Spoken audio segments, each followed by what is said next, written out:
and then the financing schemes in the Philippines.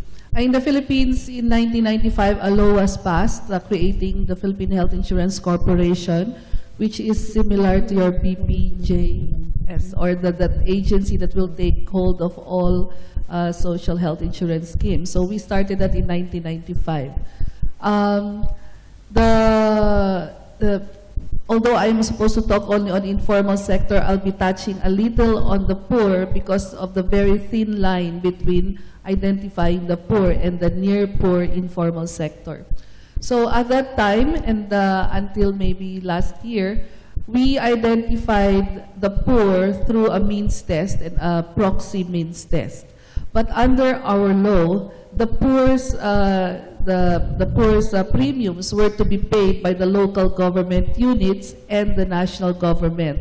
They will share in the premium. And because it's the local government units who's supposed to identify the poor and pay for part of their premiums, I would say the issues at the time is that political issues came in, and not all poor were identified as poor. We had a thing called political poor, which were actually part of the informal sector, but were identified as poor. Okay, so that's it. So that was how we identified the poor, and the employed is those with salary. So in between is the informal sector. Now, a new law was passed, signed December 2012, and there we differentiated more the informal economy workers, who is made up of the informal sector, which is that portion that provides farmers, the near poor. So that's now the informal sector. And we have the professionals and other income earners. And the poor was now identified to protect them from political interventions. The poor was now identified only by the Department of Social Welfare through a national health targeting system. So now all agencies follows this list for the poor. So if you're not in that poor and you're a little poor, then you'll fall under the informal sector. Okay. And that will include farmers, fisher folks, street vendors, tricycle drivers, etc. So how do we pay for the informal sector? It's really officially purely contributory. They pay premiums and they pay contributions. And maybe how we collect their premiums and how we enroll them, I will not discuss now because that might be another topic. But that's where the Philippines is strong with.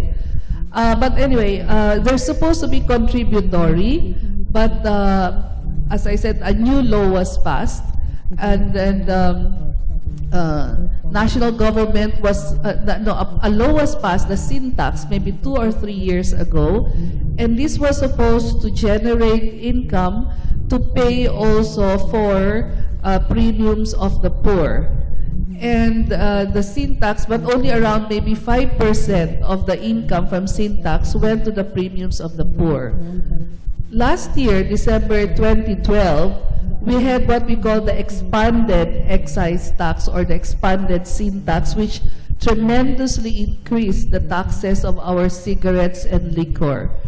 And because of strong lobbying and because the government's priority is really universal health care, and it was shown and how the sin tax was divided.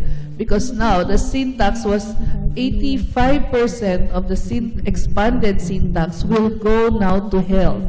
And 80% of that 85% will go to social health insurance.